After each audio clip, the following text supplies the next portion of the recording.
Great Pyramid of Giza, also called Great Pyramid and Great Pyramid of Khufu, ancient Egyptian pyramid that is the largest of the three pyramids of Giza.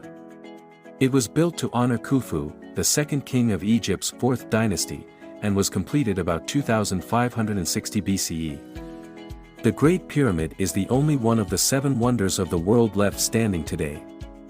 As perhaps the largest single building ever constructed, it is a wonder mainly because of its scale and because of the incredible precision with which the work was executed. It is assumed to be the burial place of Khufu, but only an empty sarcophagus has been found inside. The pyramid originally stood about 482 feet, 147 meters, high with 4 equal sides each measuring about 755 feet, 230 meters. The giant, stepped sides were originally covered with highly polished limestone casing stones. When in place, these stones, weighing some 15 tons apiece and slotted together with unerring accuracy, would have lent sheen to the structure in the sun. Some Egyptologists believe that the pinnacle of the structure may have been gilded. Inside the pyramid are the king's chamber, which contained a huge granite sarcophagus, and the smaller queen's chamber, which features a large angular doorway or niche. There are 2 narrow shafts, about 8 inches, 20 centimeters wide, extending from the chamber toward the outer surface of the pyramid. The other main features of the Great Pyramid are the Grand Gallery, ascending and descending passages, and the lowest part of the structure sometimes dubbed the unfinished chamber. Contrary to popular opinion, archaeologists and historians believe that the Great Pyramid and the other pyramids at Giza were built by paid laborers, rather than enslaved people, as the remains of deceased builders were found in a burial place of honor near the pyramids. The Great Pyramid was built by quarrying an estimated 2.3 million large blocks weighing 6 million tons in total. The majority of stones are not uniform in size or shape and are only roughly dressed. The outside layers were bound together by mortar. Primarily local limestone from the Giza Plateau was used. Other blocks were imported by boat on the Nile, white limestone from Tura for the casing, and granite blocks from Aswan, weighing up to 80 tons, for the king's chamber structure. There are 3 known chambers inside the Great Pyramid. The lowest was cut into the bedrock, upon which the pyramid was built, but remained unfinished. The so-called Queen's Chamber and King's Chamber, which contains a granite sarcophagus, are above ground, within the pyramid structure. The funerary complex around the pyramid consisted of 2 mortuary temples connected by a causeway, one close to the pyramid and one near the Nile, tombs for the immediate family and court of Khufu, including 3 smaller pyramids for Khufu's wives, an even smaller, satellite pyramid, and 5 buried solar barges, boats. 3 mysteries archaeologists still haven't figured out about pyramids. How were the pyramids of Egypt built? The Pyramid of Khufu, sometimes called Cheops, the largest Egyptian pyramid, is made of 2.3 million stone blocks, each weighing anywhere from 2.5 to 16 tons. Some of the blocks, particularly the ones used in the inner chambers, came as far as Aswan, 500 miles from Giza where the pyramid stands.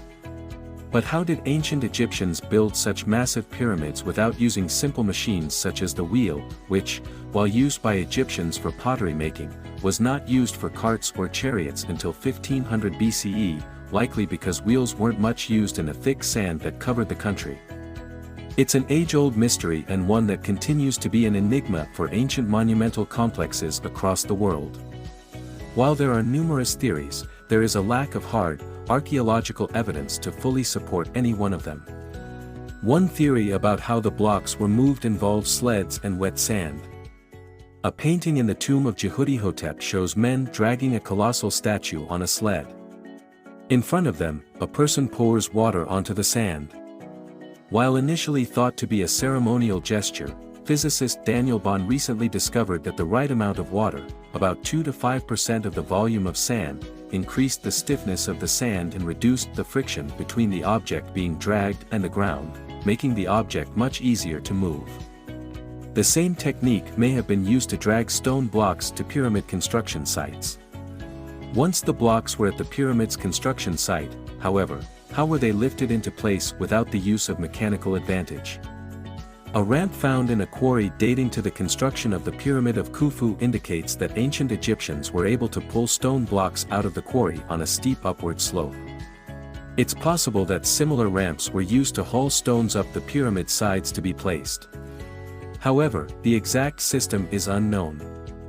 The ramps could have been on the outside of the pyramid, spiraling up like a mountain road, or straight and long, or built within the pyramid.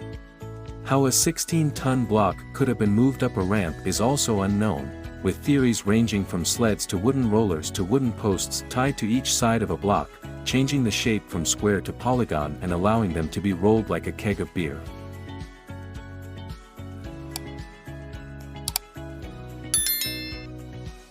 What's inside the Pyramid of Khufu?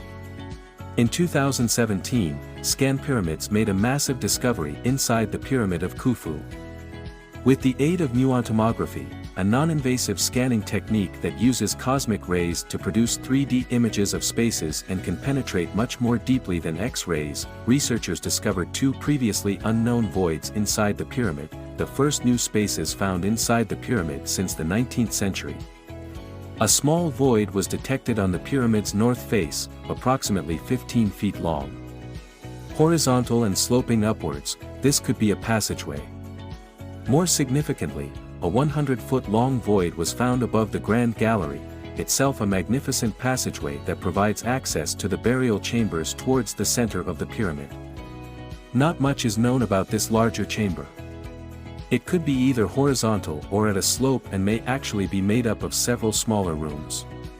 While it is unlikely to be a burial chamber, it could be a second Grand Gallery, or, more intriguingly, hold some of the secrets to the engineering and construction behind the pyramid. The Bent Pyramid, built by Snefru, Khufu's father, has a similar chamber above the main burial chamber. The space is believed to help reduce the weight of masonry pressing down from above. Scan Pyramids has plans to scan more pyramids, including the Pyramid of Khafre, Egypt's second largest. What other secrets could muontomography reveal about ancient Egypt's monuments? Time will tell. 3. Why did the Egyptians stop building pyramids? The last royal pyramid was built around 1500 BCE. Afterward, while wealthy individuals were occasionally buried in or near pyramids, pharaohs were buried in the Valley of Kings, near Thebes, modern-day Luxor, the new capital of ancient Egypt. What exactly caused the rulers of Egypt to abandon the practice of pyramid burials is unknown, though many theories exist. A more recent theory about why pyramid construction stopped comes from Peter James, an engineer tasked with examining the outer casing of the Bent Pyramid, built in 2600 BCE. While better preserved than other pyramids, which all have lost their outer casings of limestone and marble, the Bent Pyramid's casing has also been breaking apart. Peter James discovered that the extreme temperature fluctuations of the Egyptian desert were causing the limestone to expand and contract, moving the stone blocks to the edges of the pyramid and forcing them to detach or break, taking the outer casing with them. Oddly enough, the Bent Pyramid's unusual construction made it the best preserved pyramid. The gaps between the stone blocks have allowed them to shift with thermal expansion without breaking the casing. On the other hand, the more perfectly aligned and placed blocks of the pyramids of Giza had no gaps between them. Any shifting of the blocks caused them to push against each other, causing the casing to disintegrate rapidly. This disintegration likely happened while the pyramid building was still occurring. After spending so much time, money, and energy creating perfect monuments, this visible and rapid destruction of their perfection could have been one reason pharaohs abandoned them as burial monuments.